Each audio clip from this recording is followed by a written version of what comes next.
Bonjour tout le monde, vous l'avez réclamé, la voici. C'est la deuxième partie sur le tuto Bamboo Studio. Alors si vous n'avez pas encore vu la première partie et que vous débutez l'impression 3D, je vous encourage vivement à aller voir cette première vidéo puisque ça brosse vraiment les fonctions de base de Bamboo Studio. Ici, on va plutôt se concentrer sur des fonctionnalités un peu plus avancées avec pas mal de petites choses qui sont assez pratiques au quotidien. Donc vous êtes prêts?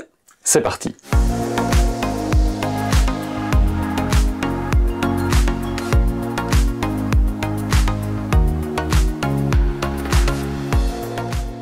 Bon alors étant donné qu'on est sur la partie 2 du tuto Bamboo Studio, on va devoir activer les paramètres avancés. Donc pour ça, on va aller dans Préparer et on va cocher ici la case Avancée.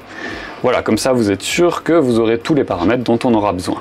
On va commencer par quelque chose de très simple que vous m'avez demandé. Si vous regardez bien sur l'interface, vous avez toute une série d'outils ici. La plupart sont grisés puisque je n'ai pas encore sélectionné un objet. Donc lorsque vous sélectionnez un objet qui est sur votre plateau, là à ce moment-là vous avez tous ces outils qui se dégrisent. Dans la liste, vous avez celui-ci qui est très utile. Donc c'est l'outil Mesurer. Alors comment il fonctionne? Donc, vous cliquez dessus et là vous pouvez sélectionner des parties de la pièce. Alors admettons par exemple je veux savoir quel est le diamètre de cette partie-ci. Donc pour ça je vais placer mon curseur jusqu'à avoir le cercle, donc de cette forme-là. Voilà, donc ici j'ai un rayon de 12,4 mm, donc si je le multiplie par 2, je vais avoir mon diamètre.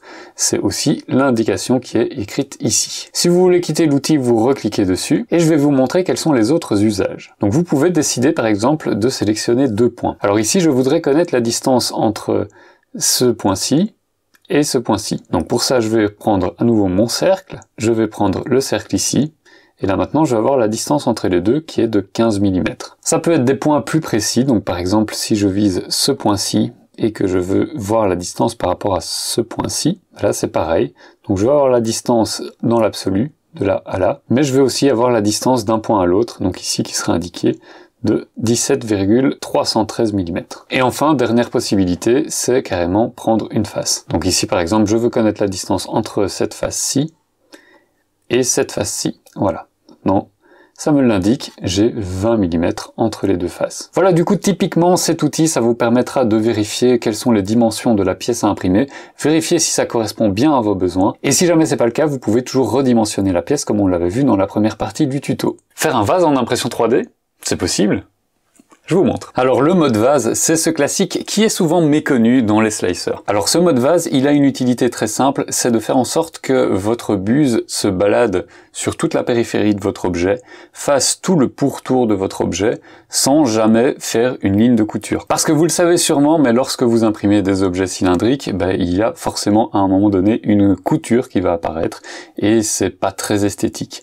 Lorsqu'on veut un vase, justement, on va faire en sorte d'éviter d'avoir ce genre de problème. Du coup, le mode vase est là pour vous aider. Ça s'appelle aussi le mode spirale, puisque simplement, votre buse va faire une forme de spirale pour former votre objet. Donc, comment faire pour accéder à ce mode vase? Dans le panneau traitement, vous allez ici dans Autres, vous descendez dans les options, et vous avez ici le mode spécial, et vous avez le vase spirale. Vous cochez l'option, vous acceptez pour activer tous les paramètres qui sont suggérés, et là, maintenant, lorsque vous allez trancher, vous pourrez constater que maintenant, notre forme est creuse. Donc ça fait comme un vase, puisque vous avez uniquement les parois qui sont tracées, et alors vous pouvez voir, il n'y a pas de couture, puisque je vous ai expliqué le principe, donc pas besoin de me répéter. Forcément, vous avez un fond, mais vous n'avez pas de paroi supérieure, puisque ce serait impossible de faire tenir une seule paroi comme ça dans le vide. Le problème, c'est que si vous imprimez votre objet comme ça, avec une buse de 0,4 mm, ça donne quelque chose de très flexible, et donc c'est pas forcément toujours ce qu'on veut. Du coup, si vous voulez quelque chose de moins flexible, il va falloir monter le diamètre de votre buse. Je vous conseille de mettre une buse de 0,8 mm, comme ça donnera des parois 2 fois plus épaisses, ce sera quand même plus solide, et en prime, normalement, ce serait plus étanche aussi. Bon, par contre, l'inconvénient, c'est que vous verrez plus les couches d'impression, puisqu'elles seront plus épaisses aussi. Parfois, on lance une impression 3D, et on remarque que les réglages de base du filament ne sont pas vraiment adaptés à notre filament. Donc, heureusement, il existe une solution. Alors, admettons que maintenant, cette pièce, je veux l'imprimer en TPU. Normalement, vous avez compris le principe avec la première vidéo, donc je vais ici dans la liste de filaments, je prends générique, je prends TPU. Voilà, donc maintenant, si je fais trancher le plateau, je l'imprime imprime, ce sera imprimé en TPU. Sauf que malheureusement, vous imprimez et vous remarquez qu'il y a un problème, c'est que l'impression n'est pas bonne du tout. Vous vous renseignez et vous remarquez que c'est un problème de température, parce que si vous regardez bien votre emballage de TPU, vous remarquez qu'il vous indique qu'il faut l'imprimer à 220 degrés maximum. Sauf que vous ne savez pas combien de degrés comme ça a été imprimé. Ça c'est simple, vous allez ici sur les 3 petits points à côté du générique TPU, vous faites éditer, et là vous avez tous les paramètres qui se rapportent à votre TPU. Donc vous descendez un petit peu, et alors ici vous avez la fourchette de température qui est recommandée, donc entre 200 et 250 degrés. Si par exemple votre TPU c'est maximum 220 degrés, donc vous indiquez ici 220 degrés. Vous descendez un petit peu, et là vous remarquez que ici, la buse, c'est la température qui va être la température à laquelle votre buse va chauffer. Donc si je vous ai dit ici que c'est 220 degrés maximum, que vous imprimez à 240 degrés, vous risquez d'avoir des petits soucis. Donc on va changer et on va mettre 220 degrés. Voilà, donc maintenant c'est bon. Alors si vous fermez, ce sera sauvegardé. Vous avez la petite étoile ici qui indique que lorsque vous allez trancher et imprimer le plateau, ce sera imprimé avec les paramètres que vous avez choisis. Maintenant, si vous voulez aller plus loin et conserver ces paramètres, vous retournez dans éditer. Alors vous avez la petite disquette ici, donc si vous appuyez dessus, on vous demande le nom que vous voulez attribuer à ce réglage de filament.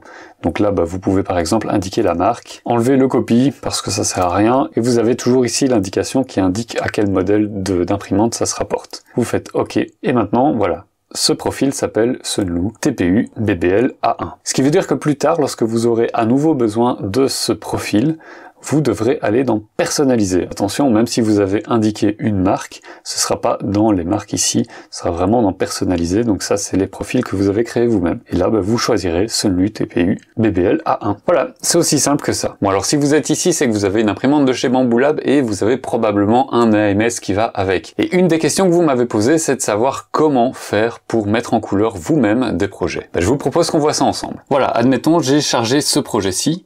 Et je remarque que les seules parties qui sont colorées, c'est les yeux. Moi, j'aimerais bien avoir les cornes, j'aimerais bien avoir les dents, j'aimerais bien avoir les griffes. Donc, comment je vais faire pour colorer ceci?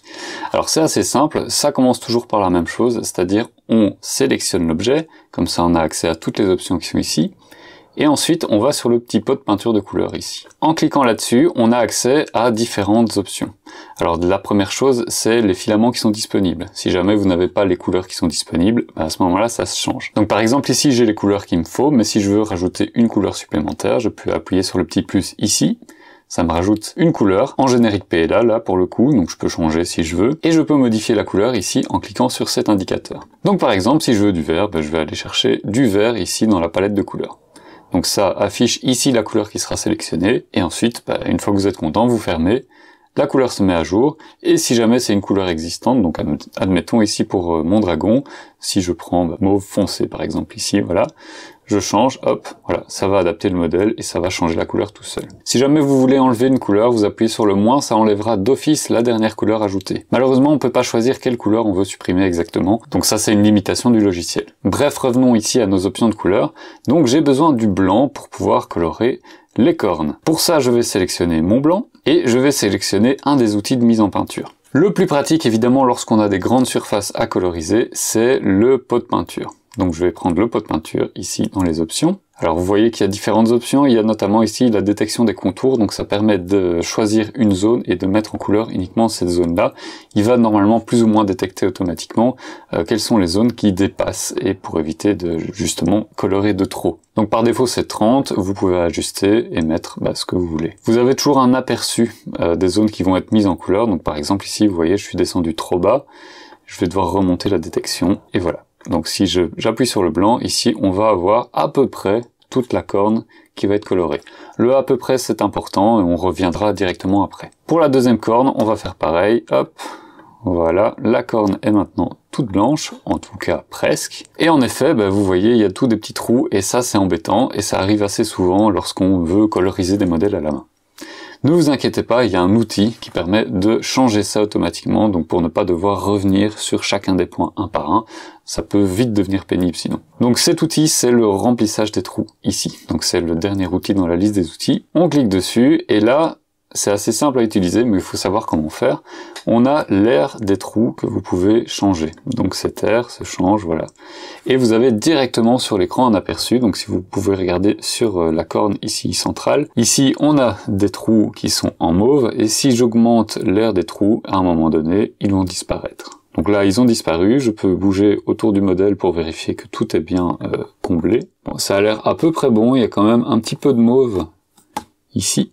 Donc je vais augmenter un petit peu l'air jusqu'au moment où ça va disparaître. Bon, malheureusement, il n'a pas envie de disparaître parce que si vous regardez les yeux, à un moment donné, hop, voilà, ils disparaissent aussi. Donc voilà, ça c'est le truc, c'est qu'il faut trouver le bon compromis dans les réglages pour éviter d'avoir des zones que vous avez déjà mises en peinture qui disparaissent. Bon, ben on va dire que c'est bon comme ça. Une fois que vous êtes OK, vous appuyez sur exécuter. En faisant ça, ça met en peinture et ensuite le bouton est grisé. Voilà, donc maintenant on peut faire pareil pour les dents par exemple. Je vais reprendre mon pot de peinture et je passe sur les dents. Voilà. Si on regarde ici, malheureusement, si je mets en peinture, voilà, ça va mettre en peinture toute la tête. Donc là, c'est beaucoup trop. Là, je vais devoir descendre l'angle de remplissage intelligent. Voilà, là on obtient des choses qui sont plus correctes. Mais malgré tout, c'est pas parfait, hein. On remarque qu'il y a encore des trous. Je passe de l'autre côté pour les autres dents. Et là, à nouveau, problème avec le remplissage. Donc je vais faire ce que je peux faire. Voilà, on va essayer de remplir les trous.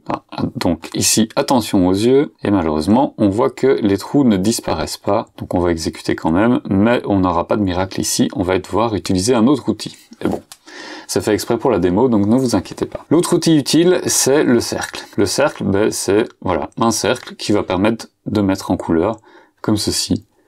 Voilà, une pièce que vous avez à mettre en couleur. Ça peut être bien et parfois, ben, vous verrez que c'est pas toujours terrible. Vous pouvez changer la taille du stylo, donc c'est le diamètre du cercle. Ensuite, pour l'utiliser, ben, vous allez simplement cliquer sur les zones à mettre en couleur. Alors n'hésitez pas, on est sur une vue en 3D, donc il faut parfois bouger la vue pour pouvoir aller dans des zones inaccessibles. Voilà, donc ça permet une mise en couleur un peu plus précise, mais rapide aussi. Maintenant, si vous voulez faire une mise en couleur de zones vraiment très précises, à ce moment-là, il y a un autre outil qui est sympa, c'est le triangle, et ça permet d'aller viser vraiment des triangles de votre modèle 3D. Donc là, à ce moment-là, c'est du très précis et c'est vraiment pour de la finition. Voilà, comme ça vous avez un aperçu global de l'outil de mise en peinture. Maintenant vous avez aussi un autre outil dans la mise en peinture, c'est la plage de hauteur. Donc ça je vais vous montrer avec un autre exemple que ce dragon ici. Voilà, ici on a créé une forme basique, un cylindre. Je vais toujours sur mon outil de mise en peinture. Alors ici l'outil qu'on va utiliser, ça va permettre de changer la couleur à partir d'une certaine hauteur. Donc pour ça vous avez un sélecteur de plage de hauteur ici, et puis vous pouvez sélectionner à quelle hauteur vous allez placer ce changement de couleur. Donc si par exemple on prend une plage de hauteur de 2,61 par exemple, ben voilà, on va avoir ceci. Donc ça veut dire qu'on va avoir du mauve, du mauve, du mauve, du noir ici, et puis après à nouveau du mauve. Donc cet outil ça peut être pratique si vous avez un changement de couleur localisé sur toute une certaine plage de hauteur. Comme ça vous pouvez placer l'élément facilement. Bon, et alors dernière option, c'est si jamais vous voulez faire des changements de couleur à partir d'une certaine hauteur. Donc pour ça, vous devez d'abord trancher le plateau. Alors ici sur le côté, vous avez ce petit ascenseur qui permet de choisir la hauteur de l'impression. Donc ça, on l'avait déjà vu dans la première partie donc de mon tuto Bamboo Studio. Et une fois que vous avez choisi une certaine hauteur, vous pouvez faire un clic droit sur le plus. En faisant ça, vous avez différentes options avec notamment changer de filament. Donc ici, je décide par exemple de prendre le filament blanc. Et si vous regardez bien ici sur le côté, vous avez un changement de couleur. Donc on passe du mauve à du blanc. On peut refaire pareil ici et remettre par exemple un autre filament, on va mettre du noir. Donc on a mauve, blanc, noir. Si on fait ici trancher le plateau, voilà, on va avoir un changement dans l'aperçu, puisque là on va avoir bien les trois couleurs différentes. Voilà, donc ça c'était la dernière option pour pouvoir faire de la mise en peinture. Maintenant, on va passer à autre chose. Par contre, il y a une autre astuce très sympa que je peux vous montrer avec la mise en couleur, c'est de pouvoir imprimer plusieurs objets sur un même plateau en couleurs différentes, sans tour de purge. Je vous montre. Bah oui, parce que c'est à ça aussi que ça peut servir un AMS, c'est de pouvoir faire une impression en plusieurs couleurs sur un même plateau. Donc par exemple, ici, on a deux objets de la même couleur pour l'instant, qui sont placés donc de manière classique. Alors ici, lorsqu'on va lancer l'impression va se faire couche par couche. On va d'abord avoir la première couche des deux objets, et puis ça va monter successivement. Mais il y a la possibilité d'imprimer objet par objet. Alors déjà, je vais vous montrer comment faire pour imprimer objet par objet. Donc pour ça, vous allez dans Autre, Vous descendez dans les options, vous allez regarder ici l'option séquence d'impression et vous avez deux options, soit par couche, soit par objet. Par couche, c'est l'option par défaut, par objet, c'est l'option que je vous propose de mettre. Lorsque vous faites ça, voilà, la vue change un petit peu et vous avez des formes qui apparaissent autour des objets que vous avez à imprimer. Ça va permettre de délimiter les zones dans lesquelles vous ne pouvez pas avoir d'autres pièces qui rentrent en collision. Donc ici, par exemple, on a des objets qui sont trop proches les uns des autres. Si on démarre une impression comme ça, la tête d'impression va cogner sur l'objet une fois qu'il aura été imprimé et qu'on démarrera le deuxième objet. Alors heureusement, vous avez toujours l'option agencer tous les objets qui va vous permettre de répartir les objets correctement sur le plateau. Voilà, donc en faisant ça, vous n'avez plus de collision, donc ça, c'est déjà un premier élément. Pour changer la couleur d'un objet complet, donc le filament qui va être utilisé pour colorer cet objet, vous avez une option qui est très simple. En faisant clic droit dessus, vous pouvez faire changer le filament et vous sélectionnez le filament de votre choix. En faisant ça, vous avez un objet mauve, un objet blanc, vous faites trancher le plateau et là vous avez vos deux objets qui sont sur le même plateau dans deux couleurs différentes.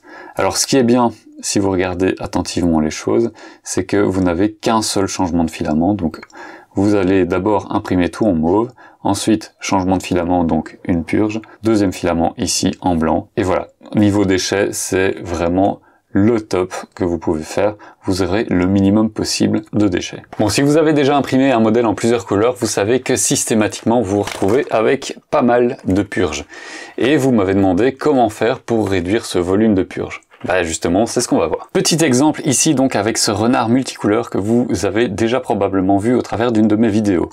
Alors ce petit renard, lorsqu'on l'imprime, vous avez ici ce qu'on appelle la tour de nettoyage et puis vous avez votre objet. Donc ce qu'on veut faire ici, c'est réduire la quantité de purge qui partira simplement à la poubelle. Donc si on regarde le détail, ici par exemple, on va avoir réellement 52 grammes qui seront utilisés pour imprimer l'objet.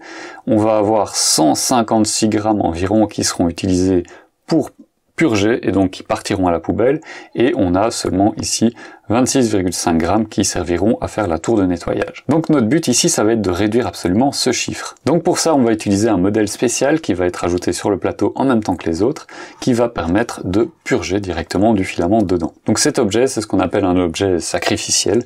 C'est un objet donc qui n'aura pas une apparence jolie en termes de couleur, mais qui aura plutôt un usage fonctionnel. Ça peut être absolument n'importe quoi comme objet, hein. Donc clairement ici, moi j'ai pris un modèle qui existait déjà sur MakerWorld, mais ça peut être quelque chose de fonctionnel pour vous et qui permettra de faire une économie de filament. Donc je retourne dans préparer et je vais importer mon modèle. Voilà, donc mon modèle maintenant est sur le plateau. Pour l'instant, il est blanc. Donc ce qu'on va faire, c'est un clic droit dessus et on va choisir l'option ici, option de rinçage, purger dans cet objet. Voilà, donc en apparence, ça change rien. Par contre, lorsqu'on va trancher le plateau, là, vous allez voir la différence. Voilà, du coup, maintenant, on voit qu'on a augmenté la quantité de filament qui sera utilisée pour créer des objets. Et on a diminué la quantité de filament qui sera utilisée pour purger. Par contre, la quantité totale de filament aura un petit peu augmenté, donc ça, vraiment, ce sera à vous de faire la comparaison et d'estimer si ça vaut la peine de purger dans un objet ou d'envoyer les purges à la poubelle. Lorsqu'on conçoit des objets en 3D, ça peut être intéressant d'intégrer dedans des pièces qui ne sont pas imprimées en 3D. Par exemple, un écrou pour pouvoir bénéficier de son pas de vis. Du coup, lorsque vous imprimez, vous êtes obligé de prévoir un endroit où vous allez devoir mettre en pause votre imprimante pour pouvoir venir insérer vous-même l'objet à l'intérieur avant de reprendre l'impression. Dans Bamboo Studio, vous allez voir, c'est vraiment facile à faire. Donc j'ai pris cet objet, et alors cet objet, je vais d'abord le trancher. Une fois qu'il est tranché, vous pouvez sélectionner la hauteur de couche, donc ça, jusque-là, vous connaissez. Et comme vous voyez ici, on a des emplacements qui sont prévus pour des écrous. Mon but ici, ça va être de faire une pause à un endroit où, forcément, je pourrais intégrer mes écrous, mais aussi pour éviter que la tête d'impression ne vienne taper dans ces écrous. Donc il faut que la tête d'impression soit déjà suffisamment haute. Donc je monte, je monte, je monte, et alors je vois que ici, à un moment donné, ça se ferme. Donc là, clairement, on va devoir faire une pause avant. Alors vous allez voir, l'astuce, elle est plutôt contre-intuitive, puisque en fait, lorsque on regarde, théoriquement, on se dirait, on va se placer ici, puisque dans cette couche-ci, ça va être fermé.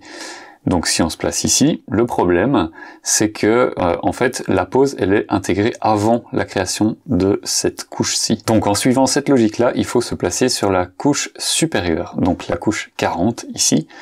Si je mets une pause ici, Donc on fait clic droit, ajouter une pose. Après, on doit trancher le plateau. Vous allez voir qu'ici, la pose, elle est schématisée avec une couleur différente de filament, même si en pratique, le filament ne change pas de couleur. Vous avez ici l'état d'avancement de la couche. Donc si je me mets en tout début de couche, que je regarde le G-code qui est ici, on a ici la pose, donc le M400, qui est faite vraiment avant de commencer cette couche. Après la pose, on a tout ceci qui se forme. Et donc voilà, maintenant, normalement, vous comprenez la logique de pourquoi il faut toujours se placer sur une couche supérieure par rapport à ce que normalement vous voyez avec vos yeux. Donc voilà, maintenant vous avez la logique du pourquoi il faut toujours se mettre sur une couche supérieure par rapport à ce que vous voyez réellement. Alors vous le savez probablement, mais j'adore la Bambu Lab A1 Mini. Mais elle a un petit souci, c'est que son volume d'impression fait que pour certaines pièces c'est parfois un petit peu trop petit. Du coup, je vais vous expliquer comment faire pour découper des impressions pour pouvoir les assembler par après. J'ai pris ici un Benchy que j'ai agrandi 4 fois. Donc malheureusement, vous voyez, ça dépasse du plateau et donc je ne peux pas l'imprimer tel quel. Pas grave, puisque dans Bambu Studio, on a une fonction qui permet de découper une impression. Donc pour ça, encore une fois, on clique dessus et on va dans les options qui sont disponibles ici. L'option, c'est celle-ci, couper. Donc lorsqu'on clique dessus, on a accès à différentes options qui sont liées à cette fonction-là. On peut déjà orienter la coupe et on peut changer aussi la hauteur de la coupe. Alors pour orienter la coupe, vous avez compris, c'est assez simple. On a les petites flèches qui permettent donc d'orienter la coupe. Donc ici, par exemple, on va la mettre à la verticale. Et pour la profondeur, on a ce petit cube jaune qui permet donc de faire varier la profondeur. Donc ici, on va le mettre comme ça, par exemple. Une fois qu'on a choisi la coupe, on peut aussi choisir de rajouter des connecteurs. Les connecteurs, c'est quoi? Ce sont des petites pièces qui vont permettre de maintenir les deux parties ensemble. Donc on va cliquer dessus, et alors on peut, en déplaçant comme ceci la vue, voir la vue en coupe. Donc les connecteurs, on va les placer manuellement. Alors pour ça, on a plusieurs types de connecteurs. Donc on a soit connecteurs, des tourillons ou snap. Des snaps, ce sont des petits connecteurs qui vont être clipsés dans votre pièce. Donc moi en général j'aime bien cette option là. Alors vous avez toute une série d'options qui se rapportent à vos connecteurs. Bon, moi en général je laisse aussi celles qui sont par défaut. Et ensuite à l'aide de votre souris, vous allez cliquer sur les endroits sur lesquels vous voulez placer des connecteurs. Voilà, comme ceci par exemple, j'en ai placé un certain nombre. On confirme ensuite les connecteurs et on peut effectuer la coupe. Voilà, lorsque la coupe est effectuée, vous avez ceci. On a nos connecteurs qui sont ici, et on a de l'autre côté, si je reprends cette pièce-là toute seule, voilà, on a les creux qui sont formés ici pour les connecteurs. Bon, vous l'avez vu, ça dépasse quand même du plateau, mais on va simplement rajouter un plateau. Donc pour ça, on appuie ici, ajouter une plaque, et on va placer automatiquement les objets. Bon, alors ici, malheureusement, on voit que le haut de la cheminée dépasse encore, donc pas de souci. On va cliquer ici, on va couper, je remonte, je me mets ici, je vais rajouter des connecteurs, et on effectue la coupe. Donc là, je place mes objets, et voilà, donc on a le tout qui s'imprime sur deux plaques différentes. Donc maintenant, il vous restera plus qu'à lancer votre impression et assembler les objets. Vous avez peut-être déjà rencontré le problème, mais parfois, lorsque vous imprimez une pièce, même si votre plateau a été préparé correctement, qu'il a été nettoyé, comme je vous l'ai appris dans une petite vidéo, il arrive quand même que les bords, par exemple, se décollent. Et pour éviter le problème, on vous recommande vivement de mettre une bordure à votre impression. Le problème, c'est que lorsque vous enlevez votre bordure, ça laisse pas mal de traces. Heureusement, il existe une méthode qui permet de créer l'équivalent de bordure beaucoup plus discrètement et surtout qui s'enlève beaucoup plus facilement aussi. Je prends l'exemple avec cette boîte ici. Donc si j'imprime la boîte telle quelle, il y a de fortes chances que ça fonctionne très bien. Mais par contre, si je choisis un filament un peu plus délicat comme de l'ABS par exemple, il y a de fortes chances que les bords se relèvent. Et donc en général, ce qu'on conseille de faire, c'est d'aller dans les options autres, type de bordure, forcer la bordure en mettant bordure extérieure par exemple, et lorsqu'on tranche le plateau, on a toute cette bordure ici qui va permettre de renforcer l'adhérence au plateau. C'est valable aussi pour des pièces justement qui ont peu de surface en contact avec le plateau, ça permet donc d'augmenter la surface en contact réel avec le plateau, mais ceci a un inconvénient, c'est que forcément c'est sur toute la pièce et ça va laisser des traces. Donc pour éviter un maximum de laisser des traces, on a une autre solution. J'enlève la bordure, je vais dans préparer, je clique sur mon objet et je choisis l'option ici, bordure en oreille. On va générer automatiquement des points et si vous regardez bien maintenant, vous voyez, on a uniquement des bordures qui sont placées à des endroits stratégiques. Ce sont des endroits qui théoriquement vont tenir moins fort. Par contre, on nous dit ici, attention, le type de bordure n'est pas réglé sur pin. Les bordures à oreille ne seront donc pas prises en compte. Donc on va changer le type de bordure, on va mettre pin. Donc si maintenant je tranche le plateau, on a les bordures qui sont donc rajoutées ici sur l'impression. Voilà, c'est aussi simple que ça. Parfois, on aimerait bien personnaliser un modèle qu'on a téléchargé sur Internet. Donc, pouvoir rajouter par exemple du texte, un mot, un nom, quelque chose comme ça sur ce modèle. Eh ben, sachez que c'est possible directement dans Bamboo Studio. Du coup, je vous montre. Alors, vous allez voir avec la fonction texte, on peut obtenir différents résultats. Donc, je vais vous en montrer quelques-uns. Donc, l'outil texte, il est ici, dans forme du texte. Vous devez choisir d'abord la police. Donc, il y a différentes polices qui sont proposées. La taille, évidemment, l'épaisseur, l'espacement du texte, l'angle et la profondeur d'encastrement. Donc, on va commencer par entrer du texte. Voilà, mon texte est rentré et maintenant, à l'aide de ma souris, je vais me situer sur une face de mon objet. Donc, ça peut être ici, ça peut être ici. Et vous voyez, le texte, à chaque fois, il se place en fonction de la face sur laquelle vous vous situez. Mais ça peut être aussi comme ceci, dans un arrondi. Donc, encore une fois, ça s'adapte, vous allez voir, c'est assez simple à utiliser. Donc par exemple, si je place mon texte comme ceci, et que je tranche le plateau, voilà, mon texte va être en surimpression par rapport au reste. Donc ça, c'est vraiment avec tous les paramètres de base, on met le texte, il se met en surimpression, et ce sera OK. Maintenant, ce texte, si jamais je veux le modifier, je reviens dans la vue préparée, et je double-clique dessus. Donc ça me rouvre à nouveau les options ici, je peux de nouveau déplacer le texte, le mettre ici par exemple, et trancher le plateau. Alors si vous regardez ici, on va avoir un petit souci, puisque une partie des couches est simplement dans le vide. Donc si j'imprime ça tel quel, il y a de fortes chances que le bas des lettres ne ressemble pas à grand chose. Donc on va faire quelque chose à ça. On peut réduire par exemple l'épaisseur du texte, et mettre par exemple 0,8 mm. Maintenant si je tranche le plateau, forcément on aura moins de couches en épaisseur, donc moins de couches aussi dans le vide.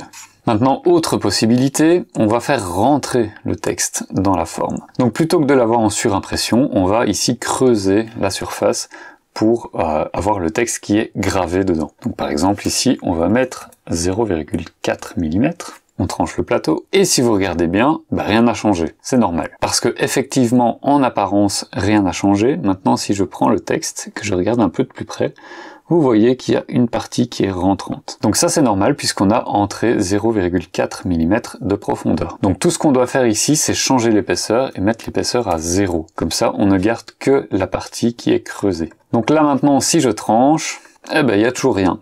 Et c'est normal, puisqu'en fait mon texte il est intégré dans la forme existante, mais on n'a pas du tout dit au slicer qu'il fallait creuser. Donc ça se fait avec une étape supplémentaire. Pour ça, vous faites un clic droit sur votre texte et vous faites changer le type. Là vous avez un menu, et dans ce menu vous allez sélectionner partie négative. Vous faites OK, et maintenant lorsqu'on tranche,